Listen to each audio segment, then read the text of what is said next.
आप सबों का स्वागत है हमारे YouTube चैनल शिक्षा वाटिका में। तो प्यारे विद्यार्थियों, मैं आप सबों के लिए इस वीडियो में लेकर आया हूं क्लास 10 में व्याकरण से पूछा जाने वाला एक टॉपिक पदबंध। तो आज मैं आपको पदबंध का परिभाषा, उसके भेद, 100 उदाहरण बताने वाला हूं। आप वीडियो को अंत तक देखेंगे। यदि आप हमारे चैनल पर नए होंगे तो हमारे चैनल को सब्सक्राइब करेंगे और वीडियो कैसी लगी कमेंट बॉक्स में आप जरूर बताएंगे। तो देखते हैं पदबंध। पदबंध सीखने से पहले बच्चों एक चीज आपको जानना होगा, शब्द और 2 से अधिक वर्ण के मेल से बने उस समूह को कहते हैं जिसका कोई निर्दिष्ट अर्थ हो। जैसे कमल, यह शब्द 3 वर्णों के मेल से बना है। क धन म धन ल बराबर कमल। तो आपने देखा कि किस प्रकार से जो कमल शब्द है वह 3 वर्णों से बना है और एक सार्थक शब्द समूह है। तो आपने सीखा शब्द, उसके बाद देखते हैं पद। पद क्या होता है? वाक्य में प्रयुक्त होकर व्याकरणिक इकाइयों से जुड़ जाते हैं तब वे पद कहलाते हैं और ये पद वाक्य के आंशिक भाव को प्रकट करते हैं। कहने का अर्थ कि यदि आप जैसे शब्द हैं, शब्द को यदि आप फ्रीली यूज कर सकते हैं, जैसे आपने देखा कमल, तो हमने कहा कमल, तो ये एक शब्द है। जब इसी को हम वाक्य में प्रयोग कर देते हैं, जैसे कमल एक फूल है। यहाँ देखिए उदाहरण है, राम किताब पढ़ता है। तो राम एक पार्टिकुलर शब्द है, किताब एक पार्टिकुलर शब्द है, लेकिन जब वाक्य में प्रयोग हो गए हैं तो ये बन जाते हैं पद। राम यहाँ एक पद है, किताब एक पद है और पढ़ता है एक पद है। तो आपने देखा शब्द और पद। अब सीखते हैं परिभाषा पदबंध का। पदबंध क्या है ये देखते हैं। जब कोई शब्द वाक्य में प्रयुक्त होता है तो उसे पद कहते हैं। जब एक से अधिक पद मिलकर एक व्याकरणिक इकाई का काम करते हैं तब उस बंधी हुई इकाई को पदबंध कहते हैं। अर्थात आप देखेंगे कि पद तो समझे कि वाक्य में प्रयुक्त शब्द, अब कहते हैं वही शब्द व्याकरणिक कोटि के द्वारा बंध जाते हो, यानी 2 या 2 से अधिक पद मिलकर पदबंध का निर्माण करते हैं। पदबंध के भेद। तो पदबंध के भेद देखेंगे कि पदबंध जो हैं वो 5 प्रकार के होते हैं।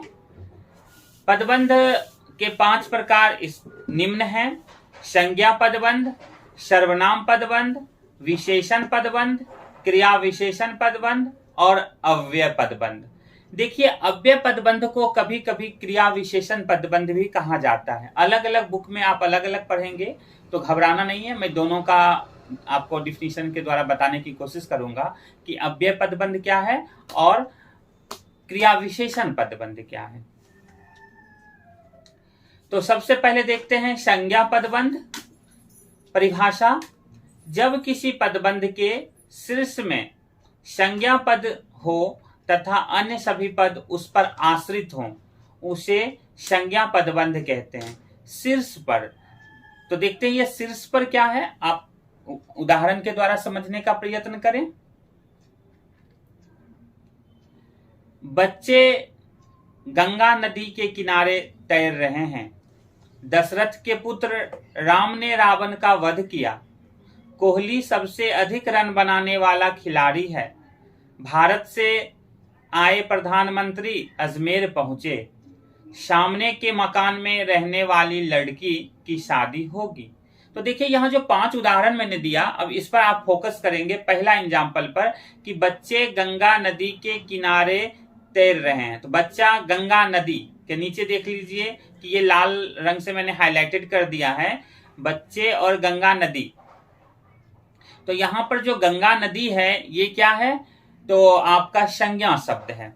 तो इसीलिए यहाँ बच्चे गंगा नदी जो वर्ड है ये संज्ञा है, तो ये संज्ञा पदबंध है। दशरथ के पुत्र राम, अब देखिए फोकस करना है शीर्ष पर, यानी जो लास्ट जो आपका वर्ड है उस पर आपको फोकस करना है। दशरथ के पुत्र राम, तो देखिए यहाँ राम जो है लास्ट वर्ड, इसमें क्या है, राम आपका संज्ञा है, इसीलिए ये संज्ञा पदबंध होगा। नाम है ना, किसी भी पार्टिकुलर पर्सन प्लेस थिंग्स के नाम को नाउन कहते हैं, संज्ञा कहते हैं। उसी प्रकार से यहाँ पर भी आप अंत वाले शब्द पर विशेष ध्यान देंगे। जो रेड कलर से आप देख सकते हैं आपका दिया हुआ है उदाहरण में, तो लाल रंग से रंगा हुआ जो शब्द के अंतिम वाले वर्ड पर आप फोकस करेंगे। तीसरा देखिए फिर से, कोहली सबसे अधिक रन बनाने वाला खिलाड़ी है। तो देखिए खिलाड़ी पे आपको फोकस करना है। खिलाड़ी क्या है, तो आपका संज्ञा शब्द है, इसीलिए ये संज्ञा पदबंध होंगे। भारत से आए प्रधानमंत्री, तो देखिए प्रधानमंत्री पर आप फोकस करेंगे, ये आपका संज्ञा शब्द है, इसलिए ये संज्ञा पदबंध होंगे।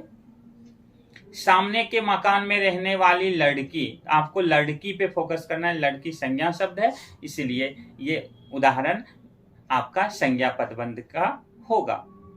बच्चों ध्यान देना है, जो भी आप उदाहरण आप स्क्रीन पे देख रहे हैं उसमें आपको देखना है लाल रंग से रंगा हुआ शब्द का अंतिम शब्द, यानी अंतिम पद, यही आपका बताएगा कि ये संज्ञा है कि सर्वनाम है कि विशेषण है। तो आपने देखा कि जितने भी अंतिम वाले जो शब्द हैं, पद हैं, वो क्या है, यहाँ पर संज्ञा है, इसीलिए ये संज्ञा पदबंध है। अदर देखते हैं सर्वनाम पदबंध, जिसे इंग्लिश में प्रोनाउन फ्रेज कहा जाता है। परिभाषा देखेंगे सबसे पहले, वाक्य में प्रयुक्त जब कोई पद समूह सर्वनाम का काम करे उसे सर्वनाम पदबंध कहते हैं। उदाहरण, बढ़ चढ़ कर बातें करने वाले तुम आज क्यों नहीं बोलते। हम सबको बेवकूफ बनाने वाला वह आज स्वयं बेवकूफ बन गया। इस गांव के लोग में से कुछ बहुत धनवान हैं। गरीबों पर दया दिखाने वाले आप को कौन नहीं जानता। तो बच्चों स्क्रीन पे फिर से वही देखिए आप, लाल रंग से रंगा हुआ अंतिम पद, यानी यहाँ पर देख रहे हैं पहला उदाहरण में, बढ़ चढ़ कर बातें करने वाले तुम, तो यहाँ जो तुम है ये आपका है सर्वनाम, इसीलिए ये सर्वनाम पदबंध का उदाहरण होगा। हम सबको बेवकूफ बनाने वाला वह, आपको देखना है वह जो शब्द यहाँ देख रहे हैं स्क्रीन पर, यही आपका सर्वनाम का उदाहरण होगा, इसलिए सर्वनाम पदबंध कहलाएगा। फिर देखिए, इस गांव के लोगों में से कुछ अनिश्चित वाचक आपने पढ़ा होगा, सर्वनाम है, कुछ और कोई, तो कुछ यहाँ पर है सर्वनाम, इसीलिए ये सर्वनाम पदबंध का उदाहरण होगा।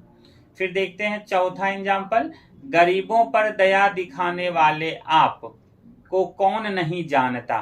तो देखिए आप शब्द जो है ये आपका सर्वनाम है, इसीलिए ये सर्वनाम पदबंध का उदाहरण होगा। तो आप समझ गए होंगे कि शीर्ष पर आपने देखा संज्ञा था तो संज्ञा पदबंध, सर्वनाम होने के कारण सर्वनाम पदबंध। अब विशेषण समझते हैं, पहले परिभाषा। विशेषण पदबंध वे पदबंध जो वाक्य में प्रयुक्त किसी संज्ञा या सर्वनाम के विशेषण के रूप में प्रयुक्त होते हैं उन्हें विशेषण पदबंध कहते हैं, जो संज्ञा और सर्वनाम की विशेषता बताने का कार्य करता हो। उदाहरण के तौर पर देखिए, दूध का जला आदमी छाछ भी फूंक कर पीता है। इस सड़क पर सबसे बड़ा बंगला वर्मा जी का है। गीत गाती हुई स्त्रियां फसल काट रही है। मेरा छोटा भाई बहुत पढ़ता है। तो आप देखिए स्क्रीन पे जो शब्द आपको लाल रंग से रंगा हुआ है, दूध का जला आदमी, तो देखिए आदमी तक का अंडरलाइन किया रहता तो ये संज्ञा पदबंध है। आदमी को हटाकर अंतिम तीन जो यहाँ शब्द देख रहे होंगे, दूध का जला, जो पद देख रहे हैं, यही आपका होगा विशेषण, विशेषता बता रहा है। इस सड़क पर सबसे बड़ा बंगला, तो देखिए बंगला को भी अंडरलाइन करता तो संज्ञा होता, बंगला को छोड़ दिया है बड़ा, इसकी विशेषता बता रहा है, बड़ा, छोटा, मोटा, पतला, दुबला। तो इस तरह के शब्द विशेषण होते हैं, इसलिए यहाँ बड़ा बंगला में बड़ा जो है ये विशेषण है। गीत गाती हुई स्त्रियां, अब देखिए गीत गाती हुई जो लाल रंग से दिख रहा है ये विशेषता बता रही है, कैसी स्त्रियां जो गीत गा रही है, तो यहाँ पर विशेषण पदबंध का उदाहरण होगा। अगला देखते हैं, मेरा छोटा भाई। अब देखिए भाई के नीचे भी अंडरलाइन होता, भाई तक का लाल रंग से रंगा रहता, तो ये होता आपका संज्ञा। लेकिन कैसा भाई, तो छोटा भाई, विशेषता बता रहा है, तो यहाँ छोटा भाई जो है स्क्रीन पे वो आपका होगा विशेषण पदबंध का उदाहरण। अब देखते हैं क्रिया पदबंध। क्रिया यानी वर्ब फ्रेज, वाक्य में प्रयुक्त कोई पद समूह क्रिया का कार्य संपन्न करता है वह क्रिया पदबंध कहलाता है। जो भी एक्शन आप देखेंगे डन हो रहा हो, कोई कार्य हो रहा हो, उसे क्रिया कहते हैं। किसी काम के होने या करने का बोध होता है।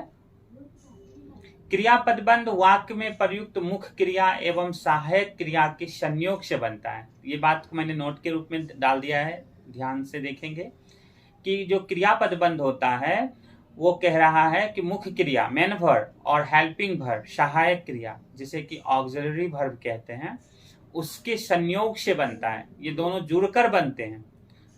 कैसे, उदाहरण से और भी बेटर समझेंगे। देखें स्क्रीन पे, विद्यार्थी खाना खाकर सो गए। तो देखिए यहाँ खाकर सो गए, खाना पीना हंसना रोना सब वर्ब है, तो वर्ब के नीचे अंडरलाइन मिल गया, तो आप समझ जाइए कि ये आपका क्या है, तो क्रिया पदबंध है बस, और कुछ भी नहीं आपको ज्यादा दिमाग इसमें लगाना है। मुझे सब कुछ सुनाई पड़ रहा है, माँ बच्चे को दूध पिला रही है। सुनाई पड़ रहा है, पिला रही है, तो यहाँ ऐसे शब्द जो हैं आपके क्रिया है, इसलिए ये क्रिया पदबंध का उदाहरण है। अब देखते हैं क्रिया विशेषण। वाक्य में क्रिया विशेषण के स्थान पर प्रयुक्त होने वाले एकाधिक पदों के समूह को क्रिया विशेषण पदबंध या अव्यय पदबंध कहते हैं। अब देखो जो अव्यय होता क्या है, तो अव्यय वह अविकारी शब्द है जिसका रूप लिंग वचन कारक नहीं बदलता है, यानी संज्ञा सर्वनाम विशेषण क्रिया ये तीनों जो है विकारी शब्द हैं, और क्रिया विशेषण संयोजक अव्यय संबंध बोधक अव्यय, तो ये सब जो हैं विस्मयादि बोधक ये सब आपका अव्यय कहलाते हैं। तो कहने का अर्थ कि क्रिया विशेषण समुच्चय बोधक या संबंध बोधक ये सारे शब्द यदि आपको मिल रहा हो सेंटेंस में अंडरलाइन में या आपको रेड कलर से यहाँ पे स्क्रीन पे मैं अभी दिखाऊंगा, तो ये सारे आपके कहलाएंगे क्रिया पदबंध या आप अव्यय पदबंध। जिस तरह का आपका ऑप्शन में दिया रहेगा आप उसको टिक लगाएंगे। बच्चे छत के ऊपर खेल रहे हैं। हमराज पास वाले घर में रहता है। उस नदी के किनारे मेरा घर है। पागल जोर से बड़बड़ाता हुआ जा रहा था करती है। तो देखिए छत के ऊपर तो यहाँ संबंध बोधक अव्यय है। खेल रहे हैं, खेल रहा है का विशेषता बता रहा है, तो क्रिया विशेषण के रूप में भी प्रयोग हुआ है और संबंध बोधक अव्यय के रूप में भी प्रयोग हुआ है। तो ऐसा शब्द जब आपको मिलेगा जो क्रिया की विशेषता बताता हो या क्रिया के जस्ट प्रीवियस में आ रहा हो, तो वो आपका क्रिया विशेषण पदबंध या अव्यय पदबंध का उदाहरण होगा। खेल रहे हैं कि पहले आ रहा है ना, देखो लाल वाला छत के ऊपर, रहता है कि जस्ट प्रीवियस में आ रहा है पास वाले घर में, मेरा घर है उस नदी के किनारे जो लाल वाला अक्षर है, तो यहाँ पर ये आपका हो जाएगा क्रिया विशेषण पदबंध। जोर से बड़बड़ाता हुआ जा रहा है, जा रहा है वर्ब के जस्ट प्रीवियस में जोर से बड़बड़ाता हुआ। काम करती है कैसे, तो धीरे धीरे। तो इस तरह के शब्द आपका क्रिया विशेषण पदबंध का उदाहरण होगा। तो विद्यार्थियों, मैं आशा और उम्मीद करता हूं कि आप पदबंध समझ गए होंगे। एक आसान सा ट्रिक आप हमेशा ध्यान में रखेंगे, सेंटेंस में अंडरलाइन वर्ड को देखेंगे, अंडरलाइन जहां तक होगा उसके लास्ट वाले वर्ड पर आप फोकस करेंगे। संज्ञा है तो संज्ञा पदबंध, सर्वनाम है तो सर्वनाम पदबंध, विशेषण है तो विशेषण पदबंध। क्रिया में ध्यान देंगे, जो वर्ब खाता है, हंसता है, पीता है, रोता है, ऐसा शब्द यदि गिवन में आपका होगा अंडरलाइन तो क्रिया पदबंध होगा। और क्रिया के जस्ट प्रीवियस वाले वर्ड के नीचे यदि अंडरलाइन होगा तो वो क्रिया पदबंध या अव्यय पदबंध का उदाहरण होगा। यदि हमारा वीडियो बढ़िया लगा हो तो लाइक करना नहीं भूलेंगे, चैनल को सब्सक्राइब करना नहीं भूलेंगे। फिर मिलते हैं अगले वीडियो में। जय हिंद, जय हिंदी। धन्यवाद।